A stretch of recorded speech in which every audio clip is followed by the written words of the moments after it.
Falcons. It's Mrs. Jarrett, and I am here to begin another chapter book with you guys. For this chapter book, and it will take until probably the end of May, early June to finish, I've chosen one of my favorites from my childhood. It was also my mother's favorite from her childhood, and my grandmother's favorite. And it's actually The Wizard of Oz by L. Frank Baum. This book was originally published in 1900. It was published when my grandmother was a year old. This particular edition that I'm going to be reading to you was illustrated by Greg Hildebrandt. And this book itself was published in 1985 by Unicorn Publishing House in New Jersey. I chose this particular book because this particular edition because the illustrations in it are just beautiful. And I wanted to share the illustrations with you. So here is one of the first illustrations. So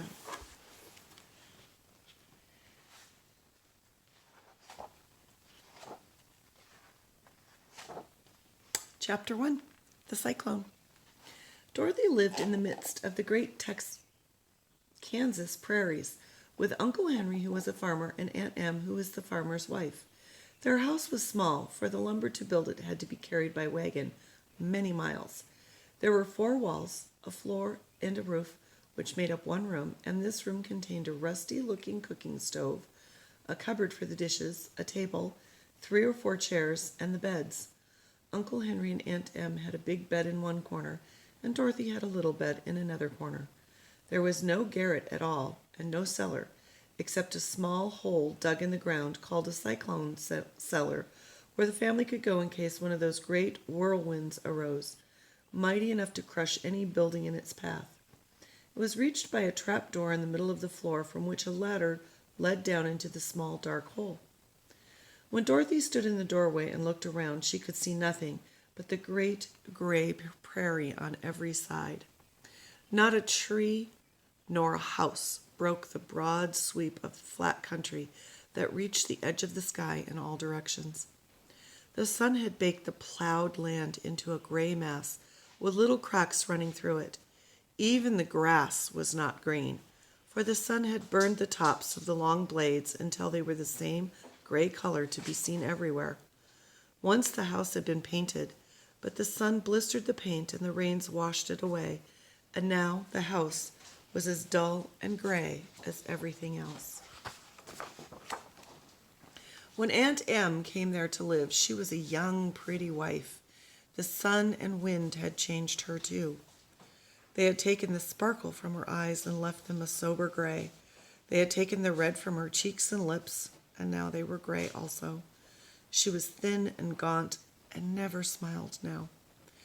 When Dorothy, who was an orphan, first came to her, Aunt Em had been so startled by the child's laughter that she would scream and press her hand upon her heart whenever Dorothy's merry voice reached her ears. And she still looked at the little girl with wonder that she could find anything to laugh at. Uncle Henry never laughed. He worked hard from morning till night and did not know what joy was. He was gray also, from his long beard to his rough boots, and he looked stern and solemn and rarely spoke. It was Toto that made Dorothy laugh and saved her from growing as gray as her other surroundings. Toto was not gray. He was a little black dog with long silky hair and small black eyes that twinkled merrily on either side of his funny wee nose. Toto played all day long, and Dorothy played with him and loved him dearly. Today, however, they were not playing. Uncle Henry sat upon the doorstep and looked anxiously at the sky, which was even grayer than usual. Dorothy stood in the door with Toto in her arms and looked at the sky too. Aunt Em was washing the dishes. From the far north they heard a low wail of the wind, and Uncle Henry and Dorothy could see where the long grass bowed in waves before the coming storm. There now came a sharp whistling in the air from the south, and as they turned their eyes that way, they saw ripples in the grass coming from that direction also. Suddenly Uncle Henry stood up. "There's a cyclone coming, Em," he called to his wife. "I'll go look after the stock." Then he ran toward the sheds where the cows and horses were kept. Aunt Em dropped her work and came to the door. One glance told her of the danger close at hand. All right, here's a picture of the grayness of Uncle Henry and Aunt Em and Dorothy.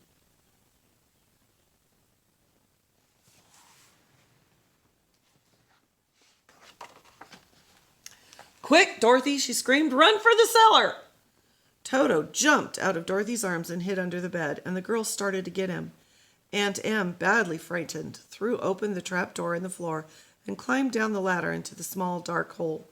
Dorothy caught Toto at last and started to follow her aunt.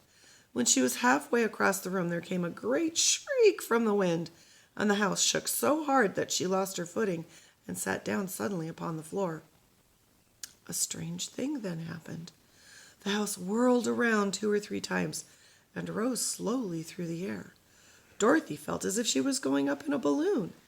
The north and south winds met where the house stood and made it the exact center of the cyclone. In the middle of a cyclone, the air is generally still, but the great pressure of the wind on every side of the house raised it up higher and higher until it was at the very top of the cyclone, and there it remained and was carried miles and miles away as easily as you could carry a feather. Here's the cyclone taking the house.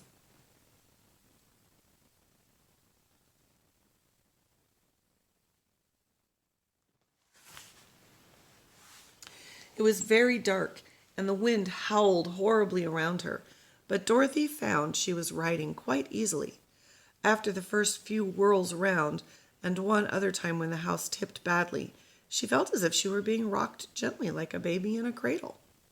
Toto did not like it. He ran about the room, now here, now there, barking loudly, but Dorothy sat quite still on the floor and waited to see what would happen. Once Toto got too near the open trap door and fell in, and at first the little girl thought she had lost him. But soon she saw one of his ears sticking up through the hole, for the strong pressure of the air was keeping him up so that he could not fall. She crept to the hole, caught Toto by the ear, and dragged him into the room again, afterward closing the trap door so that no more accidents could happen. Hour after hour passed away, and slowly Dorothy got over her fright, but she felt quite lonely, and the wind shrieked so loudly all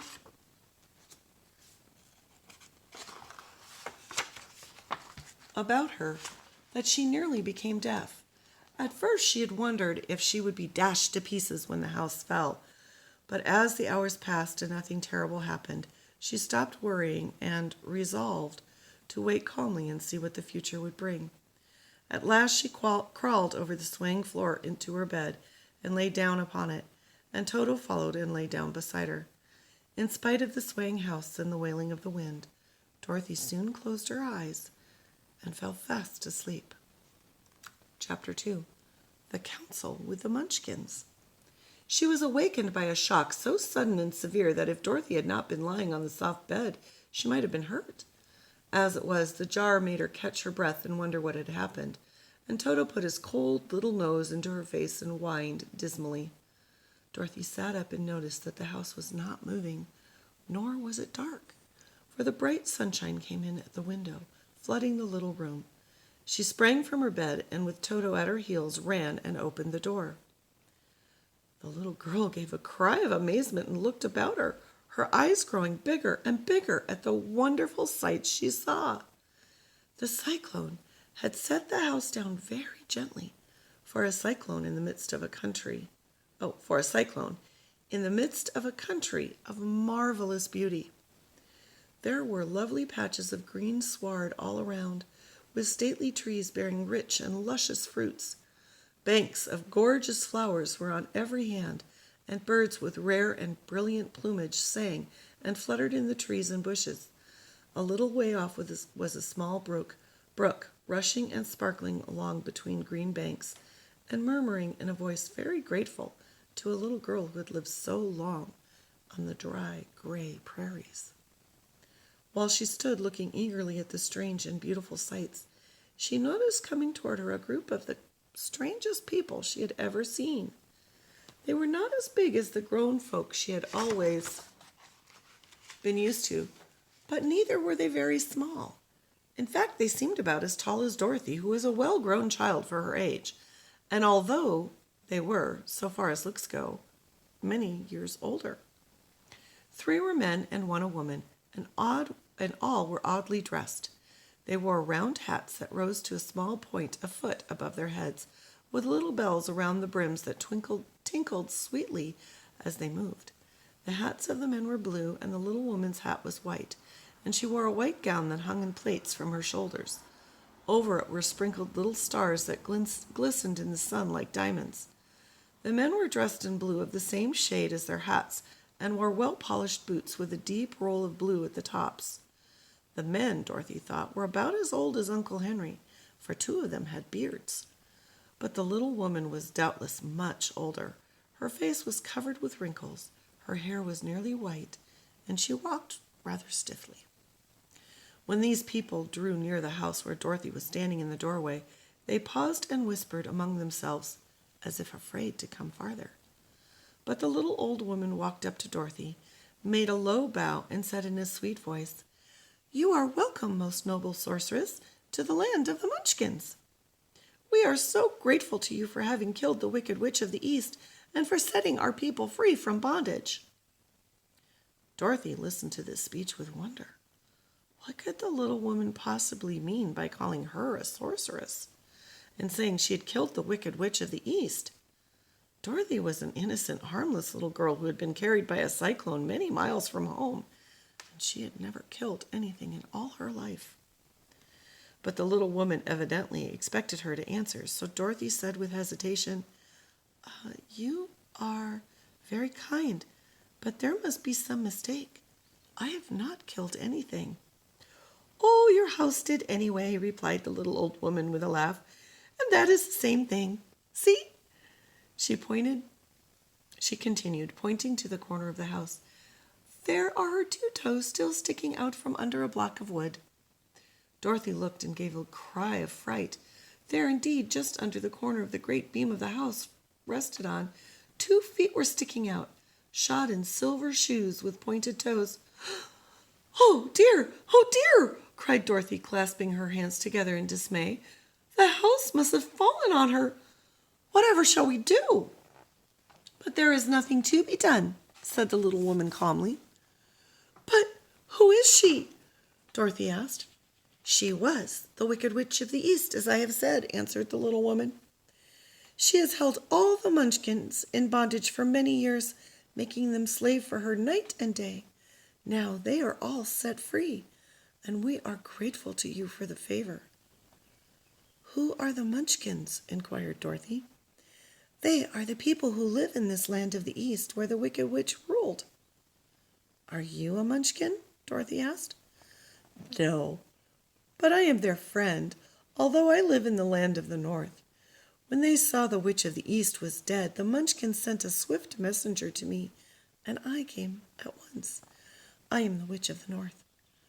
"Oh, gracious!" cried Dorothy. "Are you a real witch?" "Oh, yes, indeed," answered the little woman. "But I am a good witch, and the people love me. I am not as powerful as the Wicked Witch was who ruled here, or I should have set the people free myself." "But I thought all witches were wicked," said the girl, who was half frightened at facing a real witch. "Oh, no, that is a great mistake. There were only 4 witches in all the land of Oz, and 2 of them, those who live in the North and in the South, are good witches. I know this is true, for I am one of them myself, and cannot be mistaken. Those who dwelt in the East and the West were, indeed, wicked witches, but now you have killed one, and there is but one wicked witch in all the land of Oz, the one who lives in the West."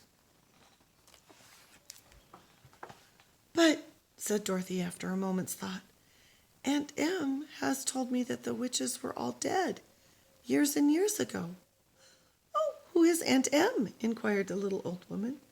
"She is my aunt who lives in Kansas, where I come from."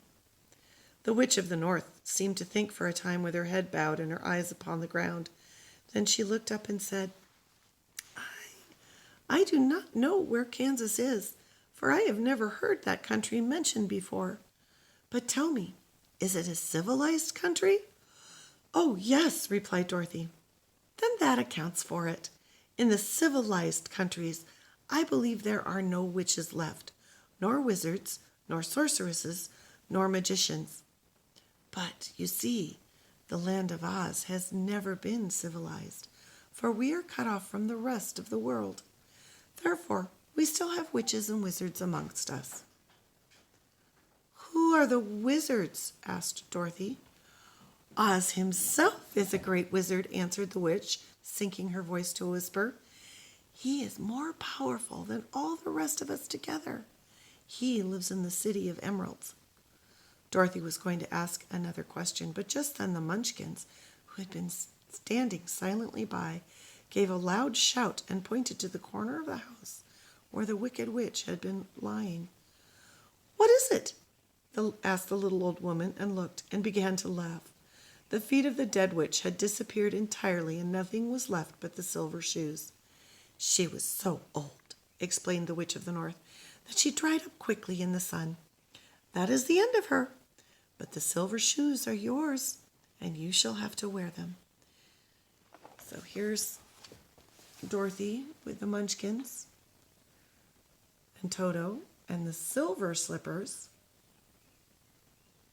and Glinda the Good Witch. Or that is Glinda.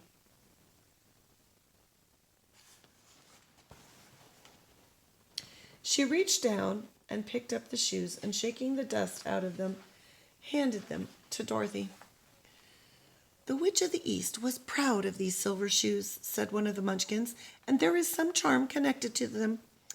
But what it is, we never knew. Dorothy carried the shoes into the house and placed them on the table. When she came out again to the Munchkins and said, I am anxious to get back to my aunt and uncle, for I am sure they will worry about me. Can you help me find my way? The Munchkins and the witch first looked at one another, then at Dorothy, and then shook their heads. At the east, not far from here, said one, there is a great desert. None could live to cross it. It is the same at the south, said another, for I have been there and seen it. The south is the country of the Quadlings. I am told, said the third man, that it is the same at the west, and that country where the Winkies live is ruled by the Wicked Witch of the West, who would make you her slave if you passed her way. The north is my home, said the old lady, and at its edge is the same great desert that surrounds this land of Oz. I am afraid, my dear, that you shall have to live with us. Dorothy began to sob at this, for she felt lonely among all these strange people. Her tears seemed to grieve the kind-hearted Munchkins, for they immediately took out their handkerchiefs and began to weep also.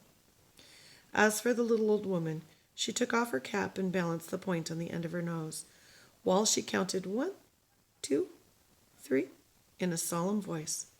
At once the cap changed to a slate on which was written in big white chalk marks, Let Dorothy go to the city of Emeralds. The little old woman took the slate from her nose, and having read the words on it, asked, Is your name Dorothy, my dear? Yes, answered the child, looking up and drying her tears. Then you must go to the city of Emeralds. Perhaps Oz will help you.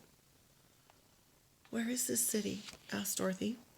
It is exactly in the center of the country and is ruled by Oz, the great wizard I told you of. Is he a good man? Inquired the girl anxiously. He is a good wizard. Whether he is a man or not, I cannot tell, for I have never seen him. How can I get there? Asked Dorothy. You must walk. It is a long journey through a terrible country that is sometimes pleasant and sometimes dark and terrible. However, I will use all the magic arts I know of to keep you from harm. Won't you go with me? Pleaded the girl, who had begun to look upon the little old woman as her only friend. No, I cannot do that, she replied, but I will give you my kiss, and no one will dare injure a person who has been kissed by the Witch of the North. She came close to Dorothy and kissed her gently on the forehead. Where her lips touched the girl, they left a round, shining mark, as Dorothy found out soon after. "The road to the City of Emeralds is paved with yellow brick," said the witch, "so you cannot miss it. When you get to Oz, do not be afraid of him, but tell your story and ask him to help you. Goodbye, my dear." The three Munchkins bowed low to her and wished her a pleasant journey, after which they walked away through the trees. The witch gave Dorothy a friendly little nod, whirled around on her left heel 3 times, and straightway disappeared, much to the surprise of little Toto, who barked after her loudly enough when she had gone, because he had been afraid to even growl while she stood by. But Dorothy, knowing her to be a witch, had expected her to disappear in just that way, and was not surprised in the least. Next time, boys and girls, it'll be chapter 3 and chapter 4. So I'm suspecting that those of you that have watched the movie and are very familiar with The Wizard of Oz have noticed a couple of very big differences. First of all, the whole beginning of the story was different. Dorothy didn't run away from home, and the lady down the street didn't try to take Toto from her. But I think the biggest difference is the fact that the Wicked Witch of the East's shoes are silver, not ruby red. The reason why they are ruby red in the movie is because the movie, The Wizard of Oz, was one of the very first movies that was filmed in color. Up until that point, all the movies had been black and white. And the producers of the movie felt that silver slippers would not be as interesting in color as bright red ruby slippers. So those of you that have been Dorothy for Halloween or have always loved her ruby slippers, the truth of the matter is, they're silver. Until next time, Falcons.